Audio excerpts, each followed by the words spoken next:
some serious jaw-dropping back home. Her mama's best friend Juanita had once said she wanted to live on an avenue because it sounded so elegant. At the time, Juanita was under a hairdryer at Maisie's Beauty Saloon. Yep, that was how Maisie spelled it, and Riley figured she was thinking Fifth Avenue or the Champs-Élysées. But these houses lining Gunter Avenue would have fit Juanita's fantasy just as well. The neighborhood around Gunter was once a poverty-stricken extension of Greenbrier's dying downtown, or so Riley had read. But with the rebound of a lively city center, its old mill houses were being snapped up and torn down, replaced by these glitzy showplaces within walking distance of hot bars and restaurants. The original residents who had worked for Gunter Mill likely had whiplash from getting $50,000 windfalls, only to find there was nothing else they could afford. Riley knew this because she'd been scouring the Greenbrier Herald archives, trying to decide if this was a place where she could disappear. Her attention was especially drawn to number 26, a stately 3-story brick house with a glossy black door and brushed pewter lanterns. Her cousin Michaela's house, where Riley was going to live. But her hungry eyes had a hard time deciding where to land. Number 24 was a white Charleston-style beauty with side porches on both levels and pots of geraniums flanking a red door. She half expected a horse and carriage to clop by.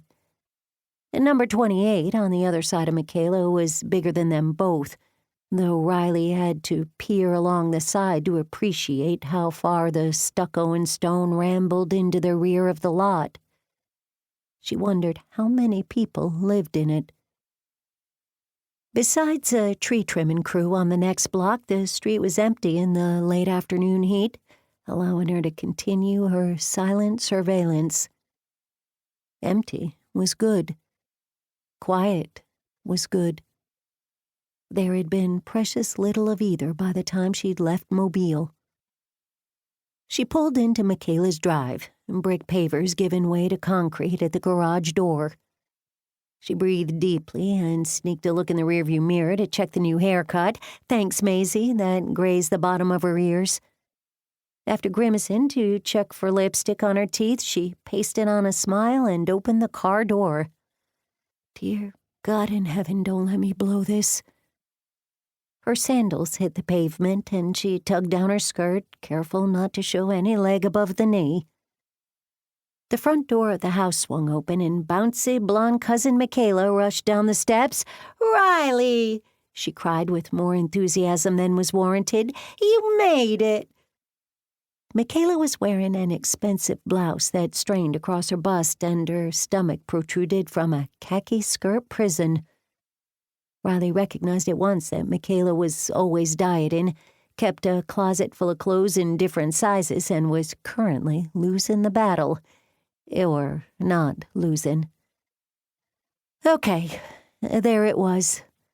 One of Riley's many flaws. Her cousin was kind enough to open her home, and Riley repaid her by harping on her weight. She clamped her lips to make sure the ugly words didn't burst past them.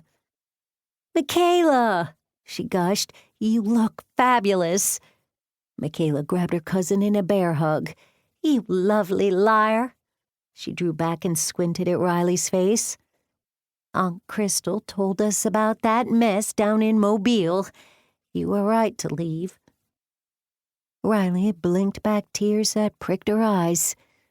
"Oh, I sincerely doubt Mama told you everything.